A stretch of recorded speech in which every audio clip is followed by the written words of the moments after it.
local all morning. This is Fox 61, Connecticut's news station. Good morning. Happy Friday. We're glad you're with us. We hope your morning's off to a great start. Thanks for checking in with us. I'm Erica Arias. And I'm Tim Lammers. Boy, what a difference 24 hours can make. We're not expecting any snow today. Yesterday, though, was a different story. Here's what it looked like in areas across western Connecticut and from the Fox 61 Storm Tracker. And Fox 61 was there with you for all of it. And of course, we're going to be again this weekend, unfortunately. All right, let's get over to Matt Scott. What are we talking about here? You're going to hear me say this a lot next couple of days. And the hits just keep on coming. Yeah. For a very quiet down the road first half of winter. It's the groundhog. I'm telling you, the groundhog had something to do with it. We're waking up big time. We've got a lot of trouble over the next few days. We'll start with the snow mix coming in this morning. That's coming in tomorrow night. This morning, there's a little bit of drizzle out there, a couple of icy spots. We're talking a breezy day ahead, but quiet by comparison. And then there's a big storm coming in for Saturday night into Sunday. Already have winter storm watches posted across the state as we look for what could be quite a measurable snow by the time you wake up on Sunday. Cloud and radar picture around here now, not bad. There's a little snow holding together up towards the north and the west. We're watching that over the northern fringe of the state. Call it from Bradley over to, let's call it Stafford Springs, maybe a couple of flakes in there, not a big deal. Visibility out there, also not a big deal, but we've seen a little bit of patchy fog out there. We'll keep an eye on that. Rachel will as well on the roads. This morning, maybe just a flurry or snow shower holding together in the early morning. Not a big deal, not compared to what we're getting. Temperatures in the mid to upper 30s, so obviously none of this is going to stick. Your winds are out of the northwest, 5 to 15 with wind gusts a little higher than that throughout the day, so temperatures feel like the upper 20s to the lower 30s. Again, that's not terrible for a bus stop forecast. Your winds peak this morning. They'll subside a little bit as we go through the day. Temperatures not really moving much, though. We're going to hold them in the mid-30s later on. We're going to time out the snow. Snows, plural. We'll see that in the 7-day coming up. 6:02, let's go to the roads right now. Good morning, Rachel Piscatelli. Good morning, Matt. For the most part, things are quiet on the roads if you're traveling this morning. Heading out now, it's much quieter than yesterday, and the conditions are much better, too. A live look outside over in East Hartford this morning, just over the Founders Bridge. That looks okay, but we know that the roads are wet at this point. Temperatures are above freezing, so that's good news for any interstates this morning. Your drive times through the capital city, New Britain Ave to the Hartford Tunnel, is about 5 minutes, and Glastonbury to the Founders Bridge, Route 2 West, is smooth at 6. Tim and Erica, good morning. Rachel, good morning. Thanks so much. Well, a man currently serving a 60-year prison sentence for the death of a Connecticut state trooper is up for parole much earlier than originally expected. Yeah, Dwayne Johnson's been behind bars since the early 1990s, but in a few hours, a parole board will hear his case. Fox 61's Kaylee Collins is live right outside the Connecticut Parole Board office in Waterbury to explain how an early release is even on the table. Kaylee, good morning.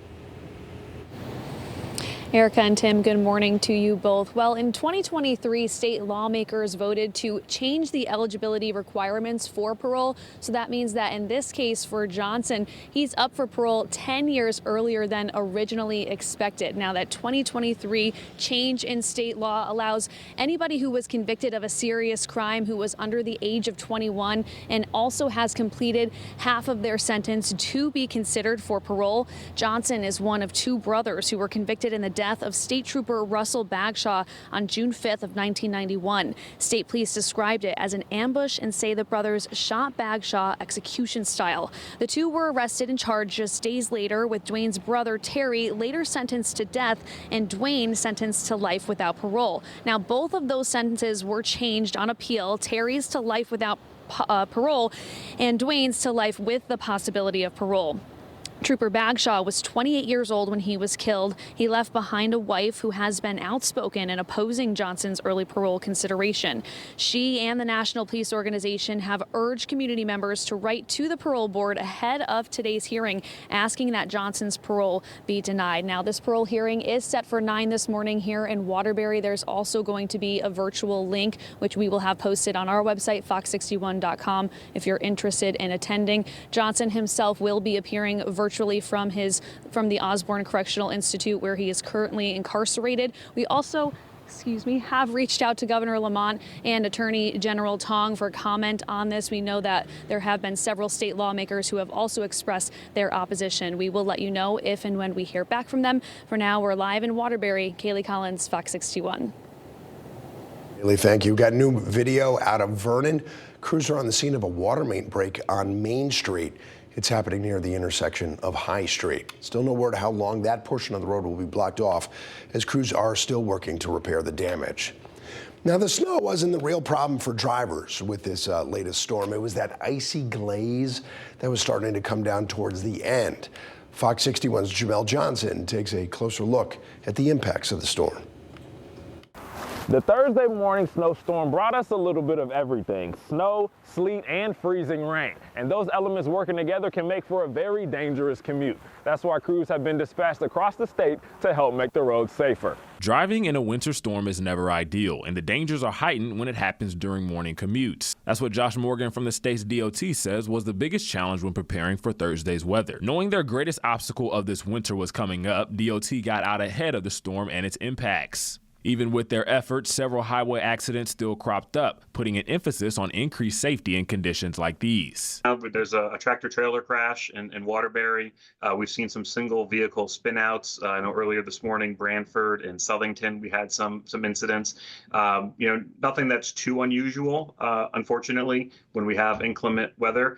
But by and large, the public's been responsive and being helpful with how they're driving. We will see some melting when this turns to rain, and given the temperatures, but we got to keep our eye on any refreeze tonight when the temperatures drop, and certainly something we're gonna keep an eye on. They're gonna go back out there, re-scrape, make sure those shoulders and those lanes are completely cleared. This week was a busy one for the state's DOT, with storms on Sunday, Thursday, and another one coming up on Saturday. And while crews are working tirelessly to get these roads safe, Josh Morgan urges any drivers to be more cautious and patient on the roads when traveling to their destinations. In Hartford, Jamel Johnson, Fox 61.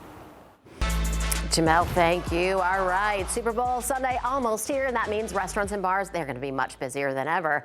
But this weekend's snowstorm could tackle some of those plans on the 1 yard line. Fox 61's Stephen Reels spoke with one sports bar about their plans to make sure they score a touchdown.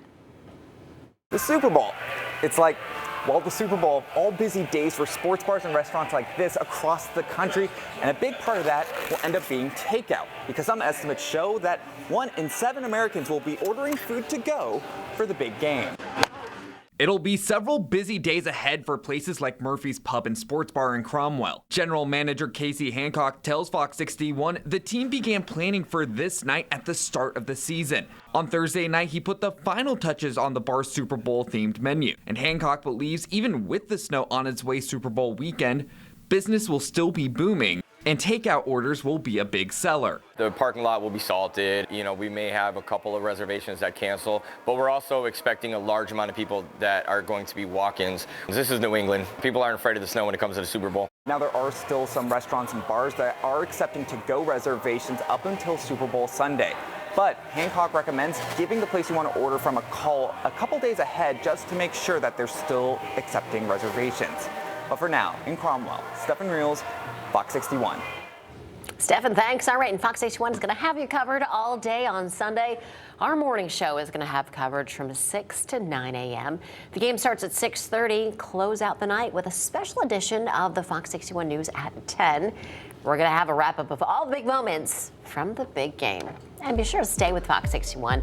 As we monitor the snow this weekend, we're going to update you as conditions change so that you can plan accordingly for your Super Bowl celebrations, when to run out and get the wings, all that fun stuff. You can also download the free Fox 61 News app to keep up with our weather impact team anywhere and anytime. 6:09 right now, and bird flu cases have made their way to Connecticut, and it's more noticeable at one pond in Meriden. Yeah, Fox 61's Kay Pattyfoot went to Hanover Pond and spoke with people in that area. A couple days ago, people tell me they found dozens of dead geese in this pond in Meriden.